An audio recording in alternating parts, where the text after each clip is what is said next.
Hey, for today's backyard adventure, I'm heading to the side yard to build a lean-to carport, something I'll use for parking vehicles and other storage that I want out of the elements.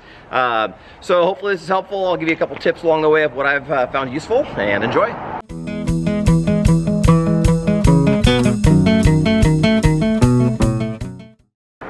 So let me take you through kind of the picture vision of what I've got for my plans here, and then you can adapt this sort of thing for a lean-to carport to a small thing for shovels and yard tools, to something a little bigger for maybe your lawnmowers and things like that.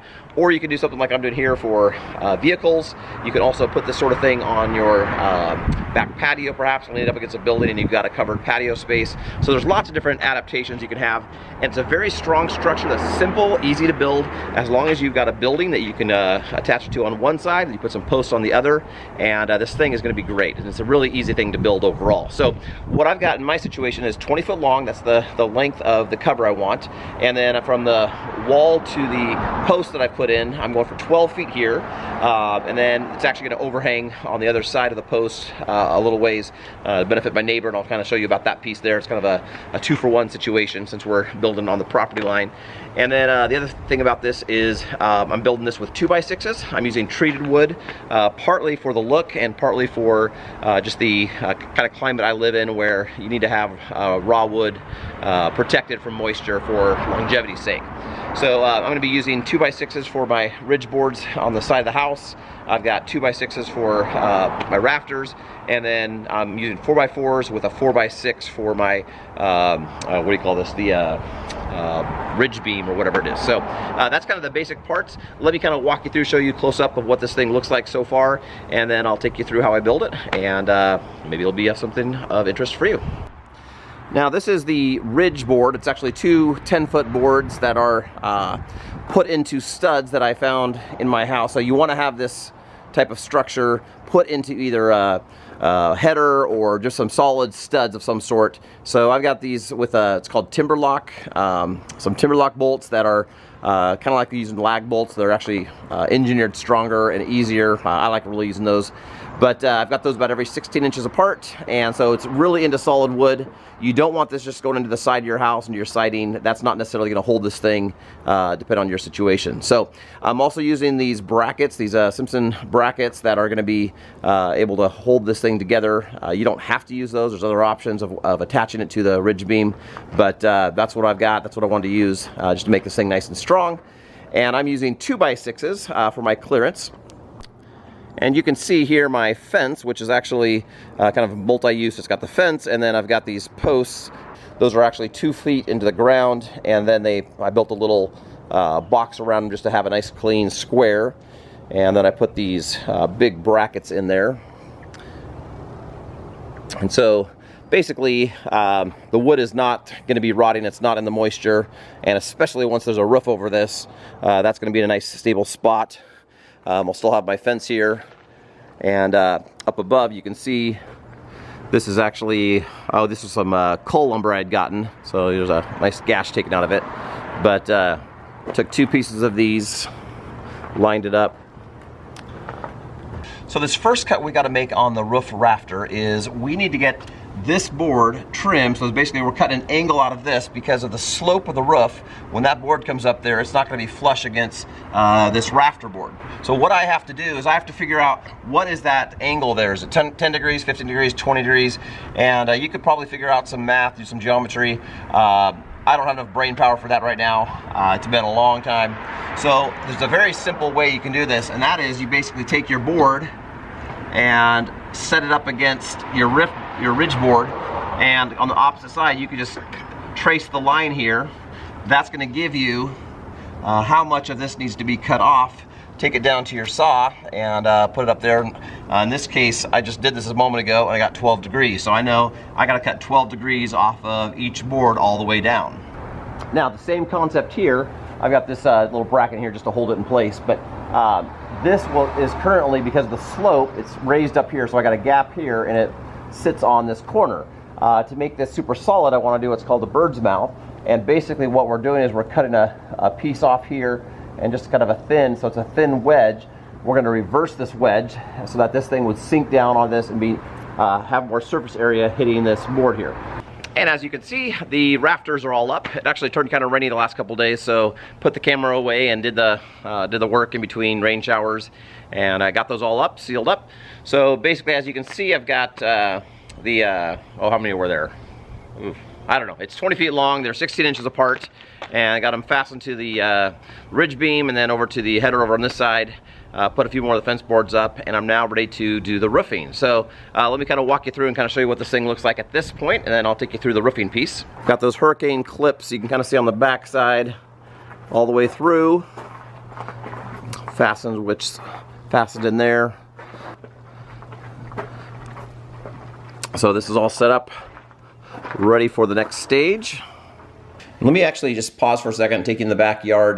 This is the back patio cover that is kind of the look I'm going for. It's a freestanding structure, built a little bit different, but has the 2x6s, has the purlons up above that, the 2x4s, the metal roof, all that. And I want to have kind of a similar look, and I've been really pleased with this. So you can actually see from that structure coming here to my side yard, I want to have that uniform look. So with those 2x6s, it works out really well. Here's my fence panels, and even though this is close to 16 feet, and you could actually buy 16-foot panels, I'm doing 2 8-foots that'll overlap, so that I think it's going to end up being like 15.5 feet or so of roofing, and that way I don't have to cut the metal roofing. It can just overlap and be good there, and then leaves me a little margin. Here's the 2x4s on top.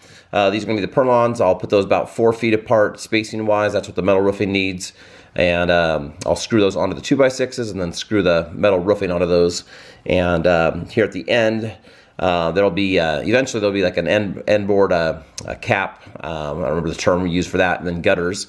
And but these are not, if you look, they're not all flush there, so I need to trim these, and they're actually at a bit of an angle, so I'll make them all perpendicular using my level, and I ran a string from one end to the other, and then I'm just going to come through here and cut those. So they're all, it's basically just, I can put up a board, a 2x6 board on there, and kind of cap that thing off.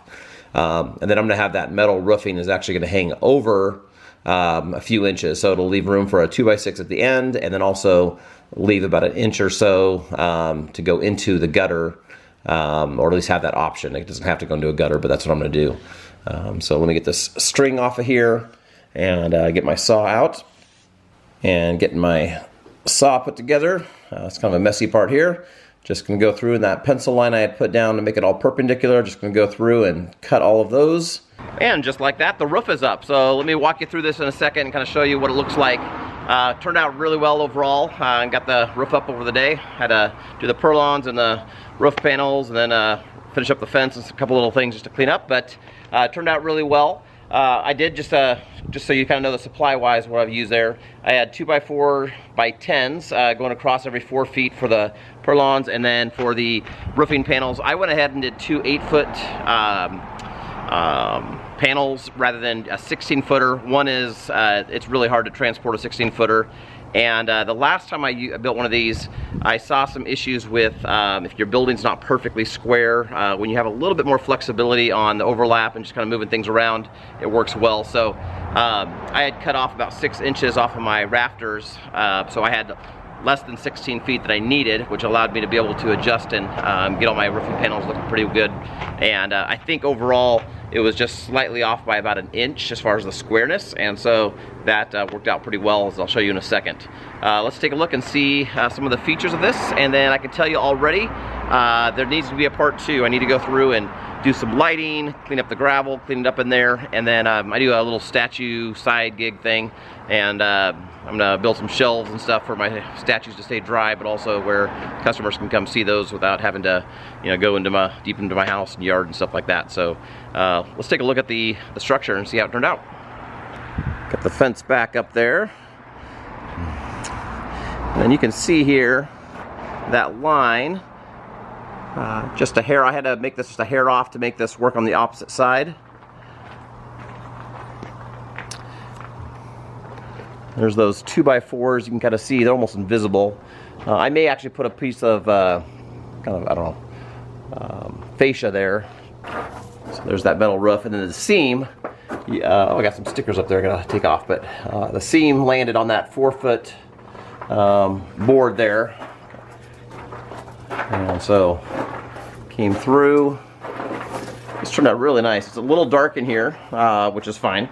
I'm going to put on some night lights in here that we could motion activate and have go on. And then you can see here, I wasn't quite sure how my measurement would turn out, but it turned out great. In fact, if I could do it again, I would probably scoot it over the opposite way, about a ½ inch to an inch, just to keep that even.